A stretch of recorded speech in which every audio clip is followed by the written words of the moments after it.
Okay, second part of that first video, which is only 15 minutes. Um, I got sidetracked with the cats. Um, I did a million different jobs. I've told you guys I have ADHD, and so I don't focus well. I don't. Boredom is the worst thing that could possibly happen to me, and I get bored pretty quickly. Um, so one thing that benefited me in my life, some people didn't think it was a benefit, but I went from job to job to job. Like I would spend about a year at a job, and I would go to the next job. And if I was at a job for 6 months and I didn't like it, I would go to another job and stuff. In that time, I worked for I not only learned a lot of different kinds of skills, but in that time, I also worked for a lot of different kinds of people. Some people were amazing managers. Some people were definitely out of the box thinkers. And some people were terrible managers. And I learned just as much from them as I did from anybody. Um, in that time, one of the biggest things that I learned was how to treat people, how to conduct myself, what's important. And sometimes by watching other bad examples of what worked and what didn't work. And it just so happens to be pretty common sense. I've proved it though. Okay. Um, I've been every kind of job there is just about. And I'm going to put on my glasses so I can actually see my notes. Yeah, I know they look dumb. Uh, but when COVID started, I had just been given terrible, terrible news that I had multiple sclerosis and I had to stop what I'd always done. And I really, honestly, I was taking kind of a mentally lazy way out. I was always had my own business for the last 20 years or so, except for a couple of management jobs that I did, which were only 2 years long, for the same company though. And I learned something from that I could go to the next level and not feel trapped, okay, and that I could help a lot of people because that's me. I like to help people. Um, but how you do what you do is the most important thing. Find a niche for yourself. Find a place that your area is really in need of, or even online if you're going to do something on YouTube, or you're going to do something like just an online business where you're computer programming, who knows what.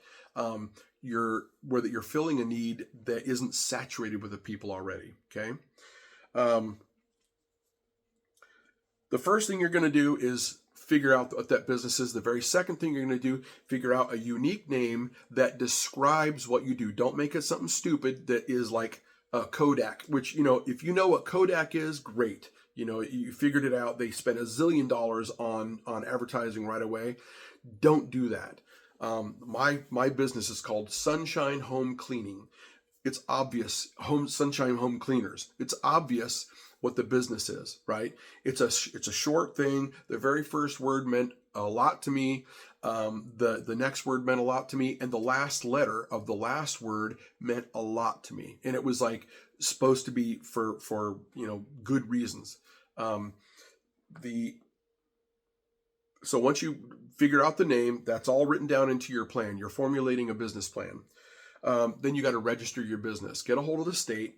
States charge from $50 to $500, depending on the state, to register a business. One of the things that they'll do is they'll do a search of all of your business name and see if anybody has come up with it. No matter how unique your name is, believe me, you're going to find that somebody has come up with that name before. So you might have to tweak that. You might have to completely change it. You might go through 3 iterations of business names, and it might not have been terrible to come up with 3 or 4 business names and try to make them as unique as possible. And just remember, they've got to be sticky. They've got to stick in people's heads. They can't be something that they can't spell. That you got to have something that somebody could tell somebody and that they could punch it up on the computer and say, "Oh, there it is." And don't make it something that's spelled weirdly, or that's not spelled in a common sense kind of a way, as best you can. Also, words that make people feel good, or words that convey the message you want your company to convey, like that you're steady and that you do good quality work and that kind of stuff. One of my businesses was called Quality Home Repair.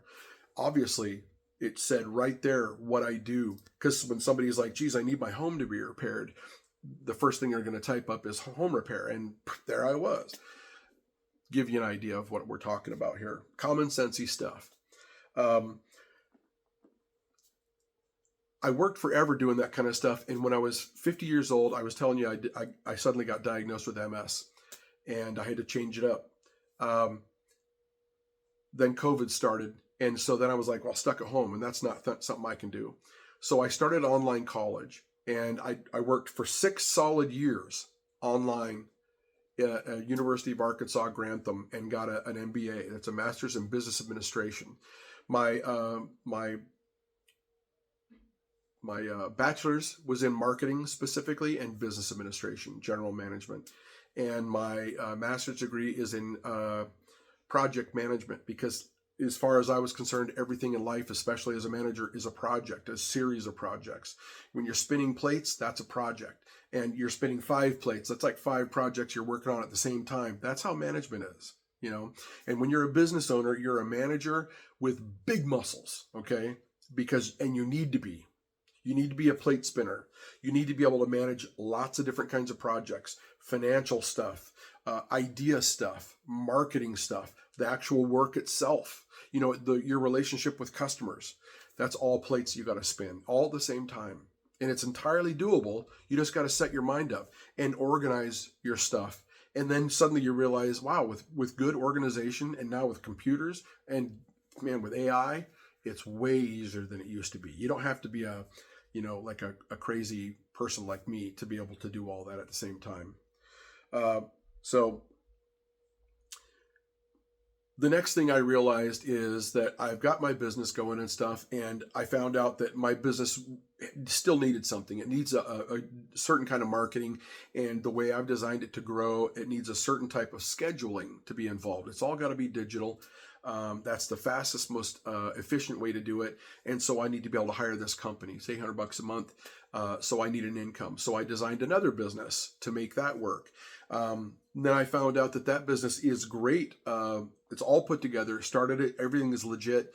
But the kind of marketing I was doing which was just on LinkedIn, like business to business. I was doing a consultancy. It's not taken off the way I wanted to. So I'm like, okay, well, I need to have upfront money, and I'm not about to go ask people for money because that's just not me. So I decided, heck, I'm going to go to be a truck driver for 5 years. I made that decision because I just heard about this mass quitting last year because of some stuff that's happening.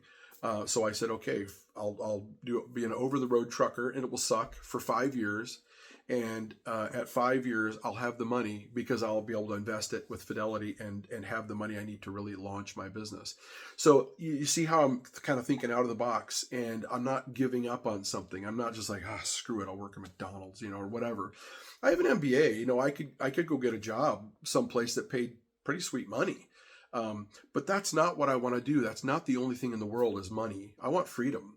I'm not good at working for other people. I mean, when you work for customers, you're working for them, but I don't have to work for the same customer forever, and if a customer is a jerk, or if a boss is a jerk, I'm probably going to fire them. I've fired a lot of bosses in my life where that I end up going someplace else, because I'm worth more than that. And so freedom is one of the things you're buying when you're an owner. You don't have to work for the same people that you don't want to work for. You can change things up. If you've got an employee that's a jerk, well, you can take care of that too. They can go find another job. Maybe they need to work at McDonald's. So once you've decided what you are, once you've come up with your names and your priorities of names in case those names don't work, then you register your business. While you're registering your business with the state, you go to the website, the state website where you register business. You can look it up just like that. They're all called something different, something slightly different. They do a name search, make sure that your business name is legit. Choose your kind of business platform, which I always recommend LLC, and this is really crucial. And a lot of people forget to do this, or they don't know that they should do it, or whatever. Open a separate account. It does not have to be a business account. Okay. Lots of people, especially banks, will tell you, oh yeah, it should be a business account. It doesn't have to be. The whole point of it is that so your personal money is separate from the business's money. Okay. You can change it to a business account down the road if you're having a hard time opening a business account.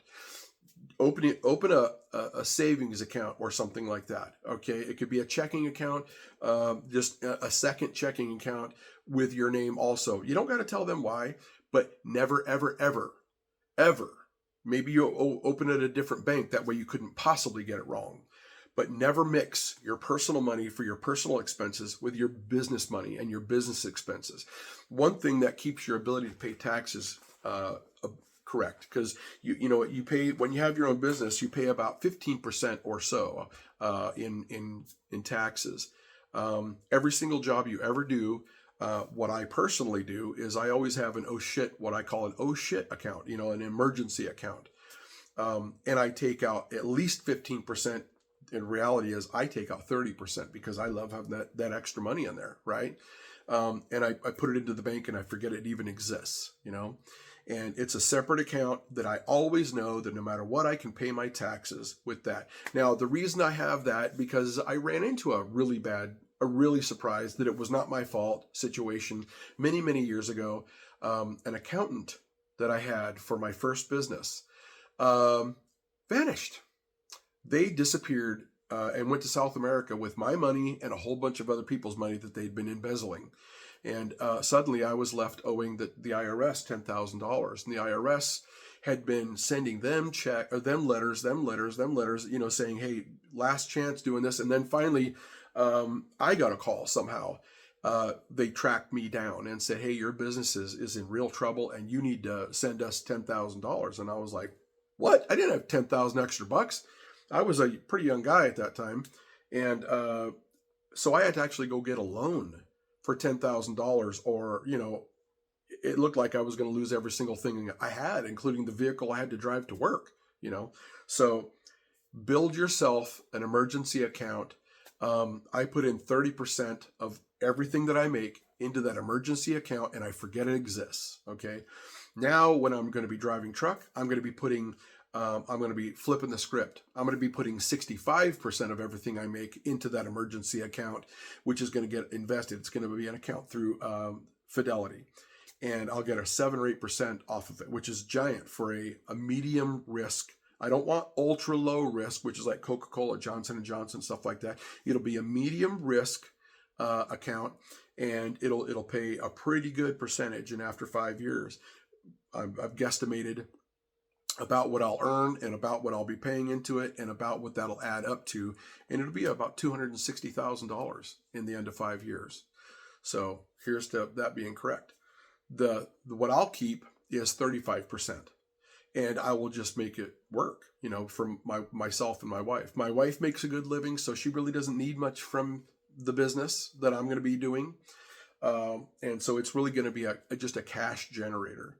And for the most part, this money that I'm saving up is going to be just for marketing and the scheduling aspect of it. You'd be shocked how much, even before, when I had an answering service, the price of an answering service has shot up so drastically that it's shocking how much a good answering service can cost now. So there are things standing in your way from being your own business. But if you're creative and if you think things out and if you write things down, you can actually really put it together. And now that you have access to AI, and I mean ChatGPT Plus, it's much, much better than the free version, which I used to use. It will come up with suggestions for you that are so out of the box that it's like having the smartest person you've ever known sitting on your shoulder all the time. Okay. I even got these Ray-Ban glasses. They're the Meta glasses, because I have, and it's not ChatGPT in them, it's Meta AI. But this Meta person always, if I just say, hey Meta, and it turns on, and I ask a question, and it just answers anything I need right then. It's invaluable. Okay. So once you have your separate bank account for your business, which is extremely important, get insurance, business insurance. Okay. Another reason I chose home cleaning, was because it's low insurance. I still have to worry about people that are in other people's homes when I'm not there, and people's knickknacks can be irreplaceable. They can actually put a sum, an amount of money on that isn't what you think. It's not with the $6 they bought this little tchotchke for in the Azores or whatever. Now they can add to it what it would cost to go there, what it would cost to come back, what it costs now. When they bought it 30, 40 years ago, and suddenly you have like a $10,000 bill for this little bitty statue, right? If say they're dusting and they're careless and they break that, I might be on the hook for 15 grand, but that's why I have insurance. Okay, just to give you an idea, you really got to think about that. The good news is that business insurance is very, very inexpensive. So just be smart. Don't go crazy with it. Don't go overboard. You don't have to insure yourself for $1 million. But that's a thing when you're choosing what kind of business to be in. Try to think of the least amount of risk you're putting yourself in by what you're selling. What kind of business you're selling, and what kind of losses you could accrue. Okay. Once you have your bank account, once you have your business license with your business name, once you have all that stuff, your ducks in a row, advertise. Now, advertising in this situation is for my particular situation, is a bit daunting because I'm going to be doing it in kind of a bigger way. Okay. And my business is designed for a specific type of growth. And I need that particular service. And I wasn't even looking for the scheduling thing. It just so happens that the company that could do the best job is called Thrive. They're a THRYVE, or I think, or maybe not, no E. But anyway, they're going to do all my digital marketing. They also happen to do scheduling, which ended up being amazing. Something I was going to have to take care of on my own. It was going to be add one more big plate to my thing to spin, right? But that's not going to have to happen now. But you got to be thinking about that. Advertising. The very first place I ever advertised when I had a small business was on Facebook. In fact, the very first small business I ever had was actually I was dropping leaflets that I was hand writing in people's not their mailbox, that's illegal, into their paper boxes that was right below the mailboxes. I was driving all over the place, walking sometimes, just dropping leaflets. Then I went to the point of knocking on doors. Hello, ma'am, I'm here, I do this and I do that. And, some people don't want to hear that from you because they're busy. They don't like being surprised. They don't like to have visitors at the house. There's all kinds of people out there. I always stayed, no matter if they were rude to me or whatever, I stayed polite, Even if I apologize for bothering you, turned around because they're just cussing me up one side and down the other. I stayed professional. Professionals don't yell at people, ever. There's no reason for it. If somebody tries to hit you, stay professional when you punch them in the nose. No, I'm just kidding you. Stay professional when you get the hell out of there, right? Stay professional. Don't put yourself at risk. And don't put your reputation at risk. Remember, one small mistake, you can make great decisions for 10 solid years, and one small mistake can destroy you. Don't make that mistake. Reputation in business is everything. When I've had all of my businesses, about 40% of all my business came from word of mouth. Why? Because I committed to myself before I ever even started talking to people was that I was always going to do my best at stuff. So I became very skilled at, with working for other people, at working on houses or building houses and all the different kinds of things I could do. And then when I went to work for other people, I used every single bit of that skill. I never ever cheated somebody. If something didn't turn out right, I would do it again at my own expense, which was very infrequent. That the first couple of times of doing that, was painful. But I even did a job one time a zillion years ago where I re-roofed a person's house, and a person that worked for me destroyed something of theirs. It was a job that took 3 weeks, and I made $200. Okay. And I worked my tail off on that, but it was because I had to do the right thing. And that one simple act of doing the right thing paid me back in spades because that person told everybody what had happened. And everybody said, he did? Like that I covered that and I did a really great job. And the inspector came out and looked at the work and he's like, wow, this is really, really, really good. For a new company, you're really good. Always do the right thing. Always keep your word. Be reliable. If you tell somebody you're going to be open from this time to take calls, do that. Don't ever take time off from your business hours, no matter what. Even if it's boring, even if you're not getting calls, be ready. If you tell somebody on the phone, I'll be at your house over at such a time, be a little early. Not a really early because that's rude too, but at minimum, be prompt, right? Stick by your word. When you do a job, do your very best. Do it exactly the way you said you were going to do it. Do it for the exact price you said you were going to do it. Don't ever screw people over. I promise you it will get around. The best advertising in the world and the worst advertising in the world is word of mouth. If you do a bad job, you might as well move away, far, far, far away, because you will never outlive that. Okay. If you do a good job, it's the exact same thing. You will be able to raise your prices more quickly because people will say, you know what, I'd rather, have a really good job done that I'm proud of and pay a little bit more, because that's how it is. People are willing to spend more for good stuff. When they go to Walmart, they know they're getting cheap crap. Sometimes they don't get a choice. They can only afford that. I do not bid myself to the cheapest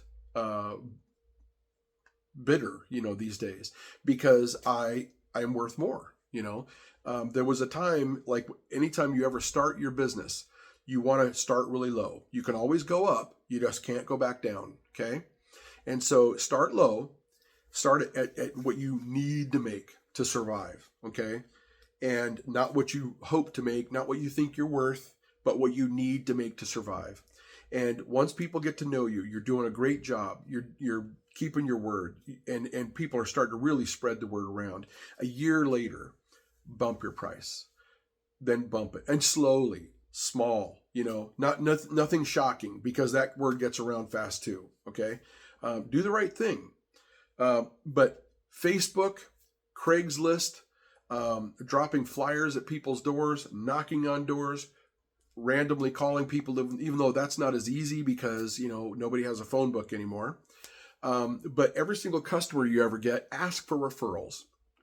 If you knock on a door and somebody answers the door and they're polite to you and stuff, and they say, well, I don't really need anybody to work on my house right now, or I don't really need anybody to clean my house right now, or I don't really need anybody to carry my groceries to my house from my car right now. Even if you're getting shut down, you're staying sweet, you're staying nice, you're staying polite, you're staying professional. Always say, who do you know that could possibly use my help? And you're wording it like that on purpose. You're not saying, do you know anybody? Then they can answer you with a no. Instead, you're saying, who do you know? It's an open-ended question. That's going to make them think, who do I know? Do I know anybody?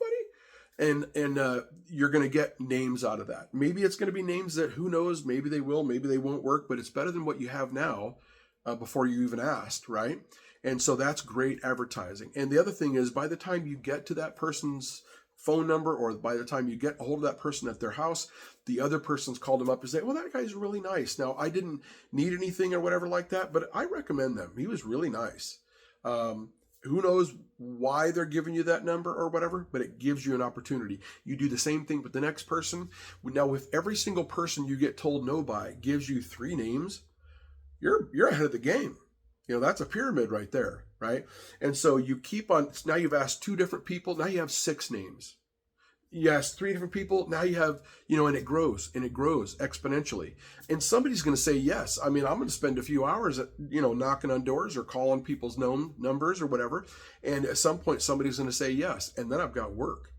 And then I'm going to prove to all those people that they just named off that I do great work. So get your stuff figured out. Get your business license, which is the easiest part. It sounds daunting, but it's not hard. Get your insurance, get your bank account, then get a phone number. You could use your phone number, but remember, you're going to have to then share your personal life with your business life. When you answer the phone, don't go, yeah, when you answer the phone, answer it with your business name, and if it's, your cousin George, and you say, oh, hey, George, yeah, I was just answering with my new business name. And then George is going to be like, oh, maybe I could hire you or something like that. Or maybe George knows people. The first people you're going to get to work, to do work for are almost always going to be family and friends. And you're also telling your friends and family and stuff, hey, would you spread the word around about my business, and stuff? As soon as you can, have cards made. They're just cheap as heck these days, but have cards made. Give everybody a card that you think would be remotely interested. I used to hand out cards that had magnets on the back of them. And this was before you could buy cards with magnets, but you could buy the magnets. They would come in a big sheet. On the back side, on one side, there'd be sticky material. On the other side, it'd be a magnet. And I would personally take my cards that I didn't get from a printer. I got from my printer. I made a card on a card, a program. And then I had to literally cut them out with scissors. And then I would stick each card to the magnet thing. And the idea was that since I was somebody that worked on people's houses, or I could do plumbing, I could do electrical, whatever, or cleaning somebody's house, I made it to where that they could stick it on their fridge. Didn't get lost that way. And then maybe they never called me, but their sister needed me. Somebody they know at church needed me. Somebody they met at the store was talking about it, and they overheard, oh, I know this one guy, and the word spreads like that. Be creative, be persistent, but be cool, right? And then always prove yourself when you do a good job by doing a good job, okay? And so you just got it nailed down right there. That's how to start a business. I'll talk more in another video later about the rest of starting a business, because there's a ton more, and I've learned a ton over the last several years. And I already had been doing it for 30 years. So you guys take it easy, and this is possible. The whole point of my channel is I'm teaching people how to reinvent themselves. No matter what happens to you, no matter how bad of a situation you just went through, you can make it still. Even if this is the third time you've started out in your life, you've had to, everything was taken from you by some evil demon or whatever you want to think of it as, or terrible bad luck. No problem. You started before, now you know more than you did then. So you can start even better this time. And count on the fact that, hey, it could happen in 5 years. It could happen in 10 more years. You can start over then if you wanted to also. And you'll be even smarter then than you are now. Because one of the big things about your business is when you're doing business, when you're doing services for people, and services are the best way because it's the least expensive business to get into, you're always learning. You're always learning what people want, how to act with them, and more of what you can be doing. And you're going to see more of my videos. So by the way, please like and subscribe. You don't have to pay anything. Please don't. If you just like the channel, YouTube likes that. If you subscribe, that means whenever my stuff pops up, you're one of my people. And so you're going to see my stuff. And then hit the bell. Make sure that the bell works, because then you see it right away. And you don't have to ever hunt for it. So anyway, that helps me, and I'm happy to help you. At some point, anybody that wants to comment, you can ask for my personal help, and I will do this for free. Okay, I'm a consultant also. I help businesses and stuff like that, but I want everybody to make it. I want everybody to make it. Call me up, text me, whatever you got to do. I'm happy to text back. Comment in there and let me know what you need. Okay? Sorry this went on for too long. Have a great day, and I love you guys.